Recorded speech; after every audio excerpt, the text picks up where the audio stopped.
Président merci ñu lay ndokkale ci bés bi di ndokkale suñu force de l'ordre yi nga xam ne saa bu nekk dañuy ful suñu mbëggeel ak suñu yëg-yëg ci suñu réew. Monsieur le Président def nga at ci boppu réew mi dama la bëgg a tegal une cartographie de la situation macro et de la situation micro. Un an jour pour jour ñu fal la. li nga xam ne nag moom mooy les indicateurs de conjoncture économique daanaka voyant bi dafa rouge li nga xam ne moom mooy suñu dette ñu ngi amee 18 500 milliards yu ñu war a fay muy 99,67% du PIB déficit public bi toll ci 12,8% du PIB. Sénégal gannaaw ba ngeen fësale rapport Cour des comptes bi ñu déprécier suñu note souveraine ñu jóge B ba dem ci B plus dem ci B négative avec des perspectives négatives secteur BTP bi nga xam ne moom moo war a ful économie bi nekk pourvoyeur d'emploi 600 000 Sénégalais di ci liggéey dafa nekk en crise production ciment bi sax dafa wàññeeku Sénégal nag ci secteur yu bëree bëri dañoo accumuler ay impayés yu bëree bëri même si démb wax nga jéego yi nga xam ne moom la si sa nguur def bu ñu demee ci secteur microéconomie bi defoon nga baisse des prix des denrées de première nécessité au mois de juin mais inflation bi ak spéculation bi dafa rattrapé waat yi nga xam ne ñoom ñooy les góorgóorlu sénégalais ren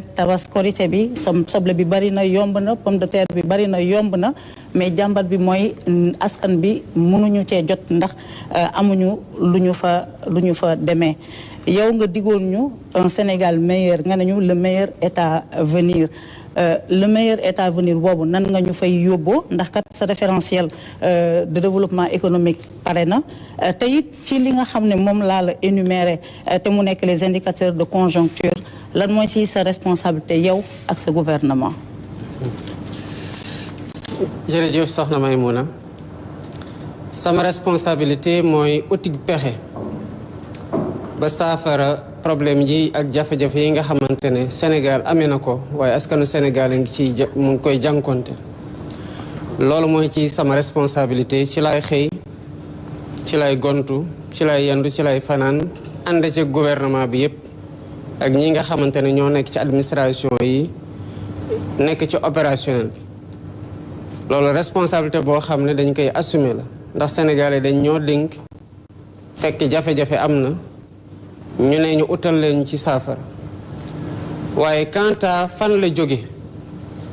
ba ñu fekk ko fi boo ñëwee ci bërëb fekk fa dara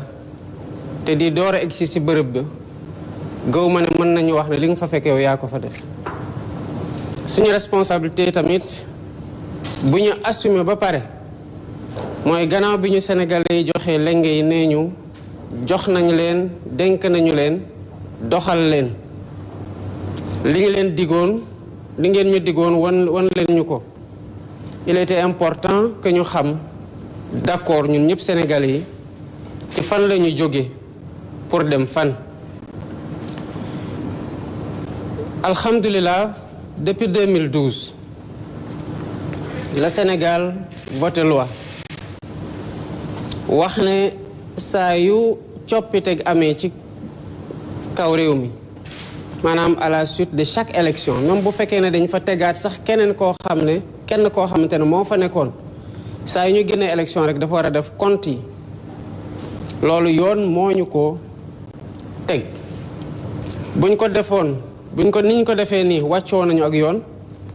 buñ ko deful woon tamit mel na ne wàcc nañu yoon kon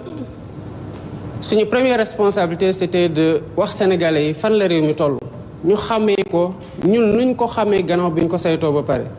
parce que li ñu fi fekk nii wóote nañu lu ñu yaakaaroon na moom la ñu fiy fekk bu nekkoon ne xamoon nañu jafe-jafe am na xamoon nañu sénégalais yi nga dund lu metti bu nekkoon na daan nañu wax ne trajectoire économique bi ñu teg Sénégal du tax mu développé wu ñun xamuñu woon ne que problème yi nii la ñu mel bu sénégalais yi defee attention ci sama kàddu ci bi ma waxtaanee ak journaliste yi fii am na yoon yoo xamante ne su may wax damay junj ne lu ñu fi fekk doy na waar parce que c'était pas le moment avancer des chiffres wala annoncer une situation économique plus catastrophique que l'imaginaire wala connaissance populaire bi jàpp. Donc on a laissé la loi opérer. IGF def na liggéeyam, sénégalais yi d'accord ñu woon wala boog ñu bëri gëmuñu ko woon. Cour des comptes ñëw na certifié, ñu bëri sax ñi doon xaar Cour des comptes ne déedéet Cour des comptes moo defoon lii kon dañu leen forcer ci dara. te bu ñu sañoon Cour des comptes wax ñun sax yéen di ngeen jum, mais Cour des comptes gën a taral li nga xamante ne moom la ñu gisoon. ñu ne déedéet kon FMI nga xamante ne moom amuñu ci ñoom benn sañ-sañ, bu ñu ñëwee dinañu wax nag lan mooy situation dëgg bi dëgg-dëgg. foog naa ne FMI mënul waroo ak li Cour des comptes woon. suñu responsabilité la woon ñu wax sénégalais fii la réew mu toll pour ñaari mbir. pour bu ndenkaane gi jeexee ñu xam buñ ñuy denk fan la ñuy jóge, fuñ ci am ñu ne leen fii lañ ci am ñoom ñu mën a xayma suñu jéego ñu def naka la toll. bi ci tegu tamit mooy sénégalais yi xam lan la ñu am ak lan la ñu mën a permettre ñun ak yan effort ñoo ñuy xaar. ndax buñ ko xameewul woon nii kon foog naa ne front social bi ngeen gis mu commencé woon dugg en ébullition dina gën a metti te ala kulli xaal ñun lañ ko naroon jiñ en réalité te dañu naroon wax ne non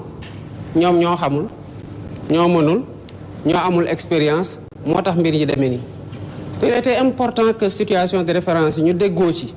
avec des données objectives yoo xamante ne c'était pas facile de l'assumer parce que yàgg na fi nit ñi xam ko di ko nëbb. waxoon naa bi ñu ñëwee première chose bu ñu njëkk a def mooy comment faire pour que les choses continuent à marcher le temps que ñu dugg ci phase de redressement bi. boobu prêter serment sax defaguma ko ci laa commencé am ñu ma waxtaanal mu am lu toq suñu nopp ñu ne lii nañ ko gaaw a saytu ba xam fu mu toll ci ampleur bi. loolu mooy conclusion yi nga xamante ne joxe nañu ko.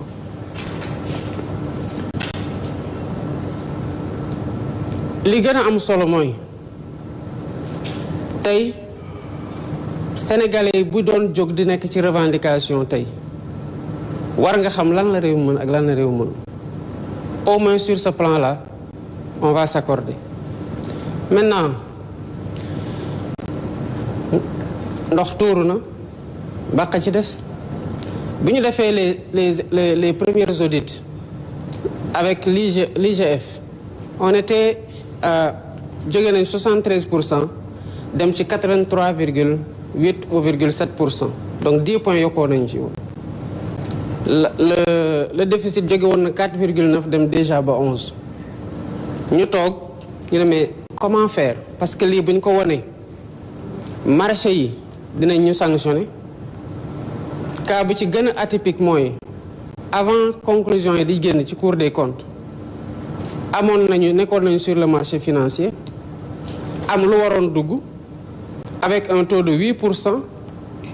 ñu ne dafa bari nañu waxtaan ba xool ndax mën na wàññeeku ñu nekk di waxtaan rapport Cour des comptes génn. les mêmes ñi nangu woon lebal ñu à 8% ne mënatuñ ko dañuy yéeg ba 12%. kon que marché yi sanctionné ñu. C'était quelque chose qui était attendu. La deuxième chose, c'était dégradation de notre souveraineté au Sénégal. xamoon nañu ko ñu assumer ko ne malgré tout même bu jëlee dañuy dégrader parce que loolu moo correspond ak situation de référence bi. La troisième chose, c'était li FMI ñëwoon def récemment mooy misreporting. misreporting mooy tey suñu bailleurs yu bëri am nañu droit ne ñu li ngeen ñu joxoon wan ñu ko ba ñu gëm ko ba lebal leen. du woon dëgg kon léegi mën nañoo fayeeku ci saa si parce que conditions yi ñuy lebaloon changé na te fu mu nekk nii rien ne nous garantit que ñoom duñ ko def parce que boo dindee ma propre personne Bassirou Diomaye Faye dindi la personne de mon prédécesseur en définitive Sénégal moo leboon joxe données yu amul. Sénégal googu moo fi nekk ba tey boo fa dindee les changements de régime mais vis-à-vis des Sénégalais déjà lu tax ñu adopté démarche boobu man dama jàpp ne man faluñu ma pour ma nekk di wax Sénégalais gi lu waroog dëgg bu doon loolu rek la ñuy xaar ci man sax du ma présenté ba ñu may fal donc du moment que fal nañ ma jàpp na confiance lañ teg ci sama loxo dëgg laa leen amel beneen bi c'est par rapport aux partenaires ñun dañu bëgg ñun ñu jox ñu respect gi war ñun Sénégal ba sénégalais fu mu dem fu mu taxaw ñu jox ko cëram parce que réewam ak askanam ñu ngi doxale noo xamante ne respect rek lañ ko amel ci biti te bu ñu bëggee partenaires yooyu respecté ñu ñun on doit être respectable te on ne peut pas mënuñu nekk respectable dans la contre-vérité. Prenant en compte tous ces éléments-là yi ma décrire par rapport à askanu Sénégal par rapport ak lu ñuy xaar par rapport ak effort yi ñu war a def par rapport ak redressement yi ñu war a def évidemment nous avons choisi dañoo tànn wax sénégalais yi dëgg gi metti na mais jubanti day fekk déjà nga nangoo xool lu dëng nangoo ne dëng na nga door a jublu ci jubanti naka lañ koy jubanti d'abord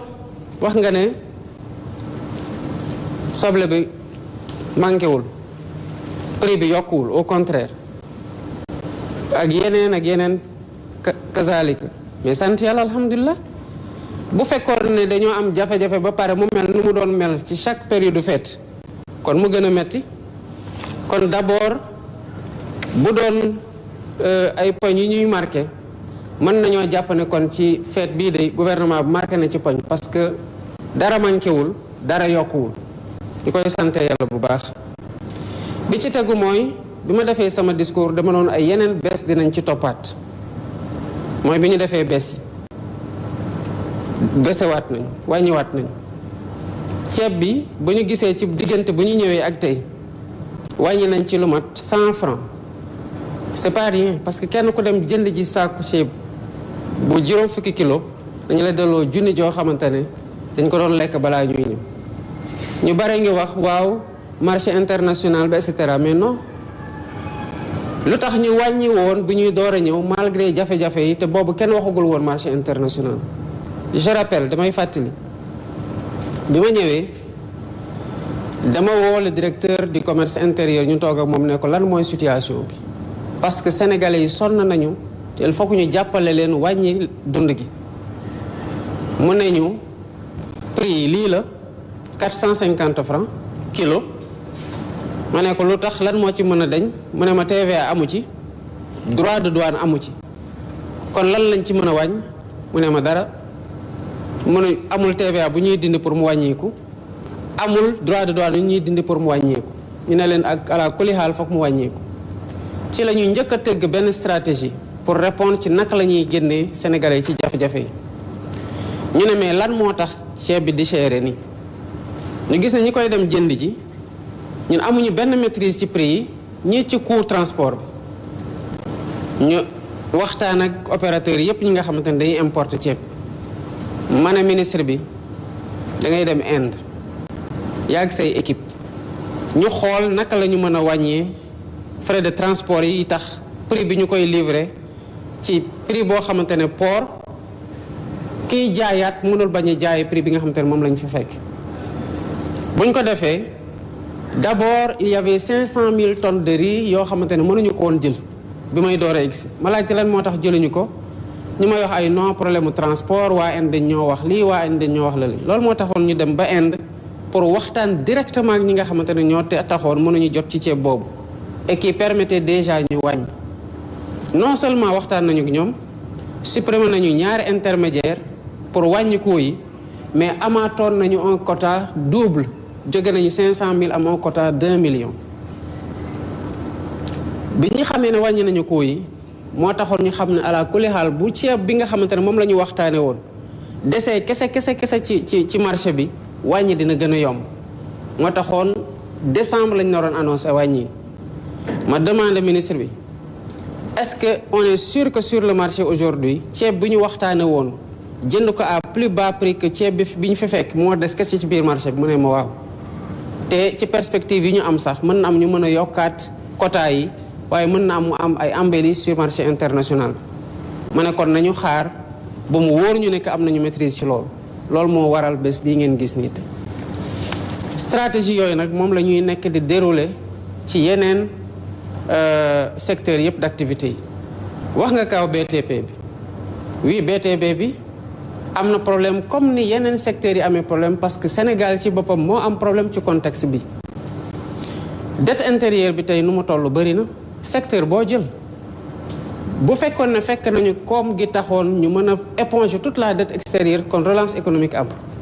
injection am na financièrement mais lu ñuy injecté en fait banques yi dañ koy aspirer parce que seen endettement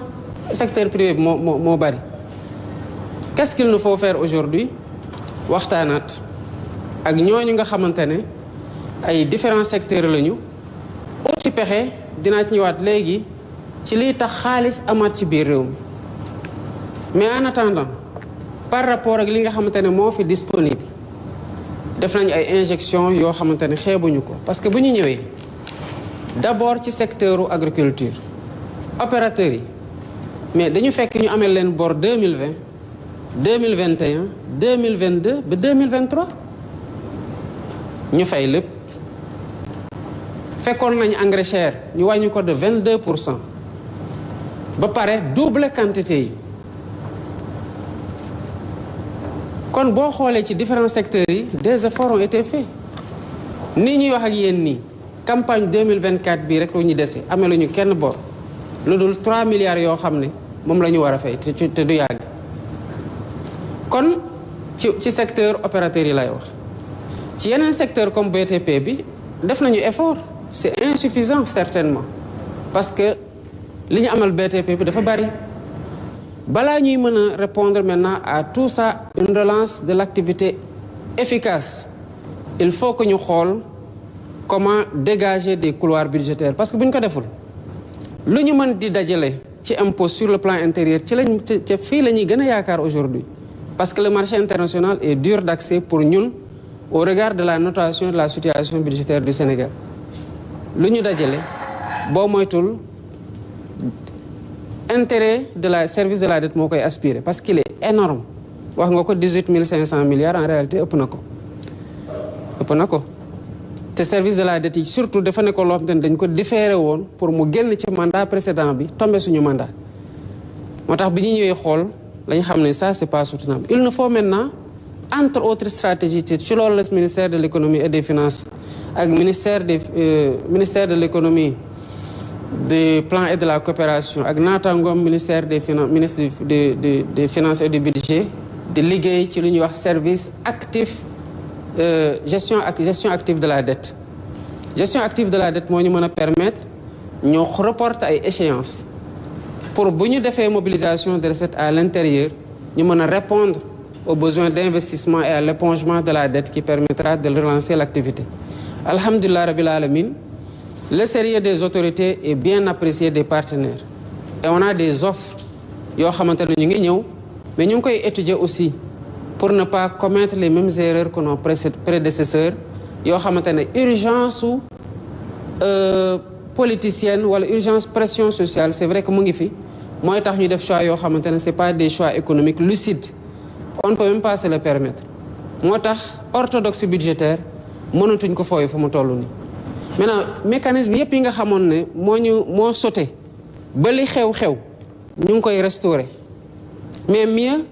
ñu ngi fexe ba fépp fu dërëm dugg ñu xam ne dërëm bi dugg na fi waaye buy dugg pour ci gafaka bi ñu xam fii la jóge buy génn tamit ñu xam ne fee lay dem ñu mën ko topp ba mu dem foofu li ci des nag c'est des questions de gouvernance sur lesquelles on est très à cheval te foog naa ne les récentes communications y compris celle d'hier rendre nañu compte ne que def nañu ay jéego yi ci mag a mag particulièrement sur les lois et les réformes. jërëjëf monsieur le président tontu bi am na solo xam naa Sidi yow la ñuy bàyyee kaddu gi leen di ñaan rek question yi ñu dem droit au but comme ça réponse yi gën a am clarté. jërëjëf Mariama jërëjëf monsieur le président ñu ngi lay jaajëfalaat ci dalal bi ñu dalal fi tey di la ndokkeel ci bés bi ñu doon célébrer tey muy suñu 65e anniversaire. monsieur le président le 20 janvier dañu la déglu fekk nga doon jiite benn ndaje administrateur ak manager public yi nga yëkkatoon kaddu ne